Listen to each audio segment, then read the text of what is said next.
कांग्रेस कांग्रेस एक अमेरिकी भाषा का शब्द है जिसका शाब्दिक अर्थ लोगों का समूह होता है। भारत में कांग्रेस शब्द का प्रथम प्रयोग दादा भाई नौरोजी द्वारा किया गया था। कांग्रेस की स्थापना 28 दिसंबर 1885 को मुंबई में गोकुलदास तेजपाल संस्कृत विश्वविद्यालय में स्कॉटलैंड निवासी एओ ह्यूम के द्वारा किया गया था। एओ ह्यूम एक रिटायर आईसीएस अधिकारी थे। एओ ह्यूम को कांग्रेस का जनक या पिता कहा जाता है। कांग्रेस की स्थापना के समय भारत का वायसराय लॉर्ड डफरिन था, वहीं ब्रिटेन का प्रधानमंत्री क्लीमेंट एटली था। कांग्रेस की स्थापना में सुरेंद्र नाथ बनर्जी का अहम योगदान था, लेकिन वह कांग्रेस की स्थापना में शामिल नहीं हो पाए थे क्योंकि वे इंडियन एसोसिएशन नामक संगठन की वार्षिक अधिवेशन में व्यस्त थे। इंडियन एसोसिएशन नामक संगठन की स्थापना सुरेंद्र नाथ बनर्जी द्वारा 1876 में किया गया था। कांग्रेस का प्रथम अधिवेशन 1885 में पूना में होना था, किंतु पूना में प्लेग फैलने के कारण कांग्रेस का प्रथम अधिवेशन मुंबई में बुलाया गया। इस अधिवेशन की अध्यक्षता व्योमेश चंद्र बनर्जी ने किया था, अर्थात कांग्रेस के प्रथम अध्यक्ष व्योमेश चंद्र बनर्जी थे। कांग्रेस के प्रथम अधिवेशन में कुल 72 सदस्य उपस्थित हुए थे, जिनमें सबसे अधिक मुंबई प्रेसिडेंसी से 38 लोग शामिल हुए थे। वहीं इस अधिवेशन में सबसे अधिक 39 वकील सम्मिलित हुए थे। कांग्रेस का द्वितीय अधिवेशन यह अधिवेशन 1886 में कलकत्ता में हुआ था। इस अधिवेशन की अध्यक्षता दादा भाई नौरोजी ने किए थे। कांग्रेस का सबसे अधिक बार अध्यक्षता जवाहरलाल नेहरू ने किया है। इन्होंने 4 बार कांग्रेस की अध्यक्षता किया है, वहीं दादा भाई नौरोजी ने 3 बार किया है। कांग्रेस का प्रथम पारसी अध्यक्ष दादा भाई नौरोजी हुए। दादा भाई नौरोजी ने ही 1906 में कोलकाता अधिवेशन में कांग्रेस के मन से सर्वप्रथम स्वराज शब्द का प्रयोग किया था, अर्थात कांग्रेस के मंच से स्वराज शब्द का प्रयोग करने वाले प्रथम व्यक्ति दादा भाई नौरोजी हुए। वहीं स्वराज शब्द का सर्वप्रथम प्रयोग दयानंद सरस्वती ने किया था, जबकि स्वराज हमारा जन्मसिद्ध अधिकार है और हम इसे लेकर रहेंगे का नारा बाल गंगाधर तिलक द्वारा 1916 के लखनऊ अधिवेशन में दिया गया था। कांग्रेस का तृतीय अधिवेशन यह अधिवेशन 1887 में मद्रास में हुआ था। इस अधिवेशन की अध्यक्षता बदरुद्दीन तैयबजी ने किया था। कांग्रेस के प्रथम मुस्लिम अध्यक्ष बदरुद्दीन तैयबजी थे। बदरुद्दीन तैयबजी ने कांग्रेसी बनने का नारा दिया था। कांग्रेस का चतुर्थ अधिवेशन यह अधिवेशन 1888 में इलाहाबाद में हुआ था। इस अधिवेशन की अध्यक्षता जॉर्ज यूले ने किया था। कांग्रेस के प्रथम ब्रिटिश या अंग्रेज अध्यक्ष जॉर्ज यूले हुए। इन्होंने कांग्रेसी बनने से पहले भारतीय बनने का नारा दिया था। वर्ष 1887 के बाद अंग्रेजों का रुख कांग्रेस के प्रति कठोर होता गया। कांग्रेस का पांचवा अधिवेशन यह अधिवेशन 1889 में मुंबई में हुआ था। इस अधिवेशन की अध्यक्षता विलियम बे डर्बन ने किया था। कांग्रेस के 5वें अधिवेशन में पहली बार महिलाओं ने भाग लिया था। कांग्रेस का छठा अधिवेशन 1890 में कलकत्ता में हुआ था। इस अधिवेशन की अध्यक्षता फिरोज शाह मेहता ने किया था। इस अधिवेशन के दौरान कादम्बली गांगुली ने कांग्रेस के मंच से कांग्रेस को संबोधित किया था, अर्थात कांग्रेस को संबोधित करने वाली प्रथम महिला कादम्बनी गांगुली थी। कादम्बनी गांगुली प्रथम महिला थी जिन्होंने कलकत्ता विश्वविद्यालय से स्नातक की डिग्री प्राप्त की। बढ़ती हुई प्रसिद्धि को देखते हुए अंग्रेजों ने कांग्रेस को तोड़ने के लिए सर सैयद अहमद खां तथा राजा शिव प्रसाद राय को तैयार किया। सर सैयद अहमद खां का संबंध कभी भी कांग्रेस से नहीं रहा है। 1896 में कांग्रेस का कलकत्ता अधिवेशन। इस अधिवेशन की अध्यक्षता रहमतुल्लाह सैनी ने किया था। इस अधिवेशन में पहली बार भारत का राष्ट्रीय गीत वंदे मातरम गाया गया था। भारत का राष्ट्रीय गीत वंदे मातरम आनंद मठ से लिया गया है।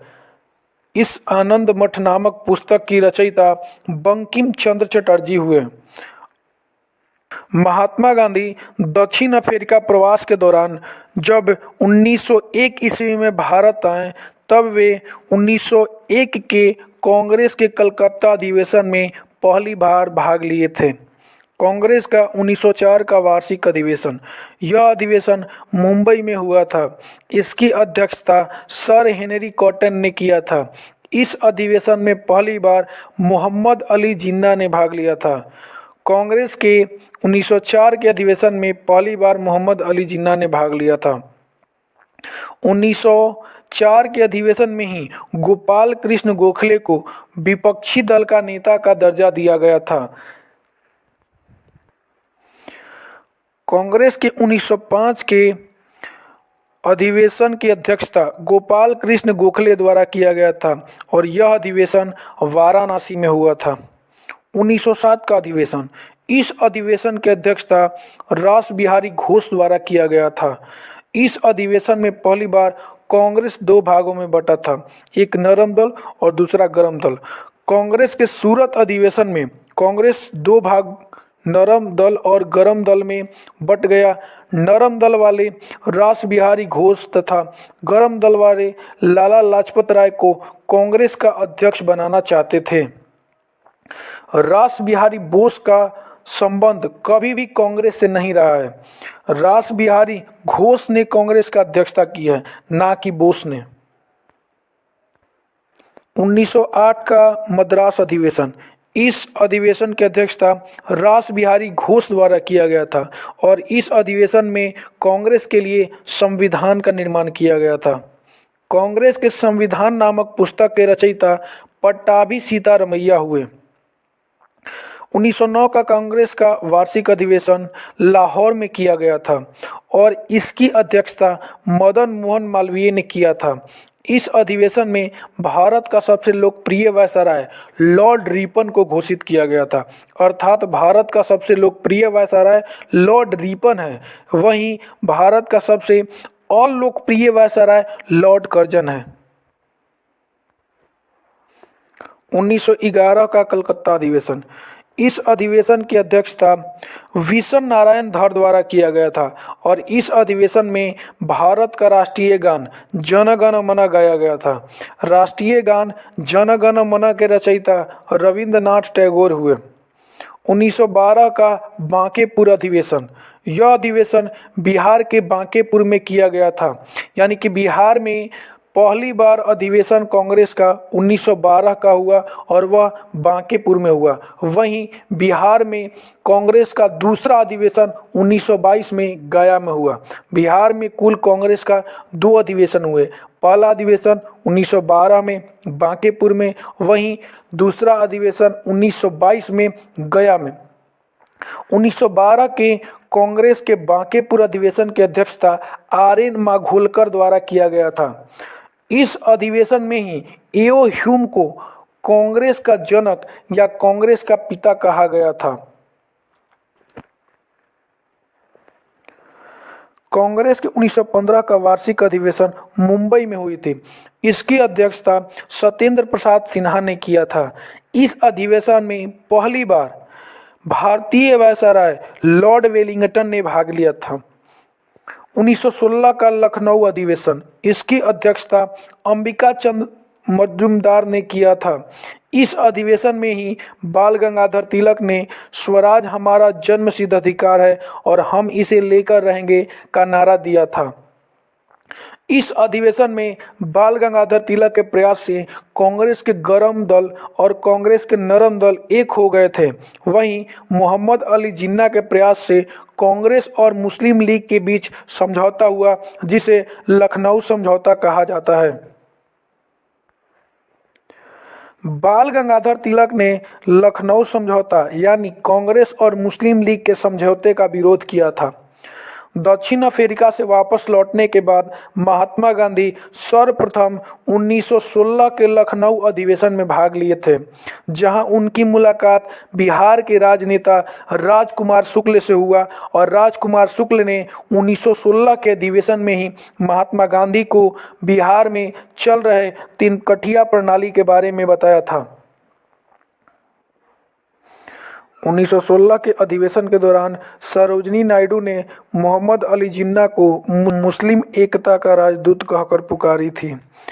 1917 का कोलकाता अधिवेशन, इस अधिवेशन की अध्यक्षता एनी बेसेंट द्वारा किया गया था। एनी बेसेंट कांग्रेस की अध्यक्षता करने वाली प्रथम महिला अध्यक्ष थी। यह आयरलैंड की रहने वाली थी। कांग्रेस का विशेष अधिवेशन, पहली बार कांग्रेस का विशेष अधिवेशन 1918 में बुलाया गया था। यह अधिवेशन मॉन्टेस्क्यू घोषणा पत्र पर विचार करने के लिए आयोजित किया गया था। इस घोषणा पत्र का समर्थन नरम दल वाले कर रहे थे, वहीं गरम दल वाले इस घोषणा पत्र का विरोध कर रहे थे। बाल गंगाधर तिलक ने मॉन्टेस्क्यू घोषणा पत्र को सूर्यविहीन उषा काल की संज्ञा दी थी। कांग्रेस में दूसरी बार विभाजन 1918 में मुंबई के विशेष अधिवेशन में हुआ था।